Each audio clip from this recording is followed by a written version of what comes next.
दोस्तों नमस्कार। आपका हार्दिक स्वागत है आपके अपने चैनल लीगल आई में।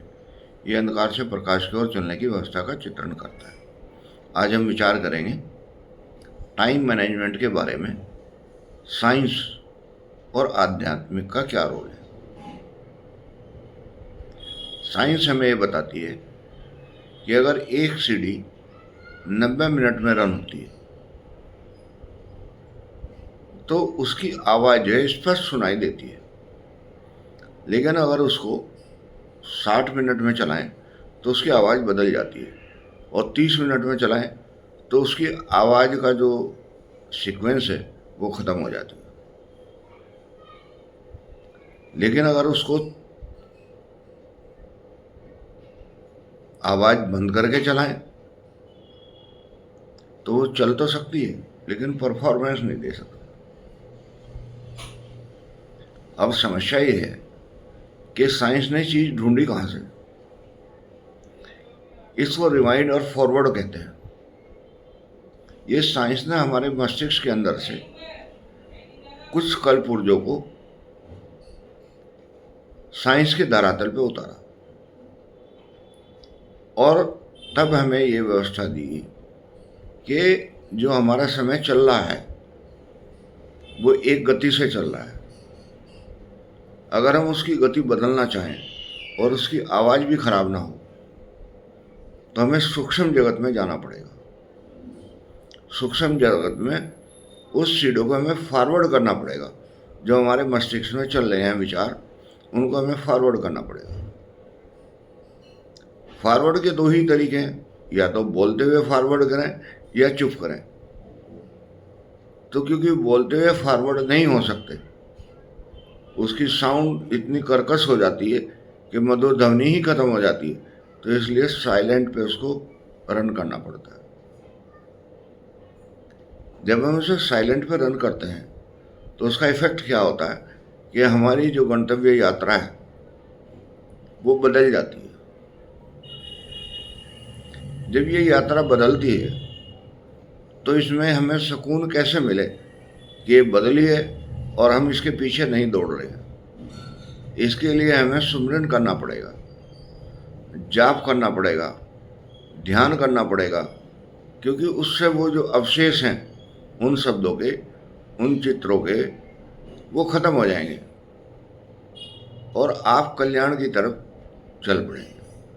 और पूरी जिंदगी आदमी अपने कल्याण के लिए बात करता है, मोक्ष के लिए बात करता है। मोक्ष क्या है कि आपका कोई कार्य अधूरा ना रहे और आपका मन शांत रहे, कोई इच्छा ना रहे। लेकिन क्योंकि हम तो गृहस्थी हैं, हम तो सुबह से टारगेट बनाते हैं, आज हमें ये काम करना, ये करना। तो आध्यात्मिक ये कहता है आप सुबह उठें, प्रेयर करें और अपने दिन का दिनचर्या डिसाइड करें और उसको इस लेवल पे ले आएं कि जो काम 10 मिनट के करने का है वो 10 मिनट में ही हो जाए। ये ना हो कि हम पूरा दिन उसी काम में उलझे रहें। अब उसके लिए हमारी अंदर की जो चेतनाएं हैं वो जागृत होनी पड़ेंगी या करनी पड़ेंगी, ताकि वो उस समय हमारा सहयोग करें जिस समय हम उस कार्य को कर रहे हैं। इस सहयोग के लिए हमें ईश्वर की मदद की आवश्यकता है, क्योंकि जो मोलिकुलर सिस्टम है, जो वाइब्रेशन है, वो उसकी देन है। हमारे पास अभी कोई ऐसा इंस्ट्रूमेंट नहीं है जो हमारे मस्तिष्क के साथ लगा के इसको कैरी फॉरवर्ड और रिमाइंड कर सके। बस विचार ही हैं जो आते हैं, तो कभी हमें यहाँ से उठा कर विदेश ले जाते हैं और कभी विदेश से आकर हम यहाँ आ जाते हैं।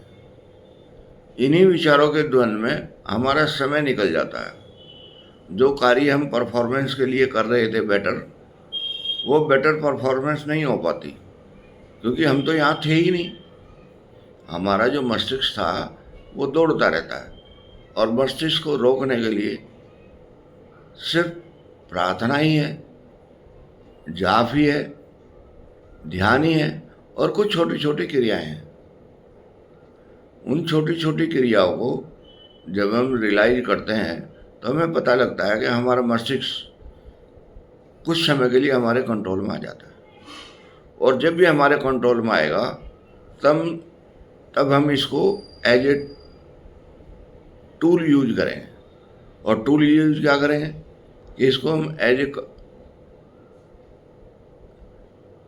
हम एज ए रिमोट चार्ज करेंगे कि हम इसके अपने मस्तिष्क के चैनल बदलने के लिए इस्तेमाल कर सकते हैं इसको। और जैसे ही आपके मस्तिष्क के चैनल बदलेंगे और आप शरणागत रहेंगे, अच्छे चैनल देखेंगे, अच्छी अनुभूति लेंगे, आपके अंदर प्रेम की उत्पत्ति होगी, भाव विभोर होंगे, ईश्वर को शरणागत होंगे, आपकी परफॉर्मेंस बदल जाएगी। नमस्कार।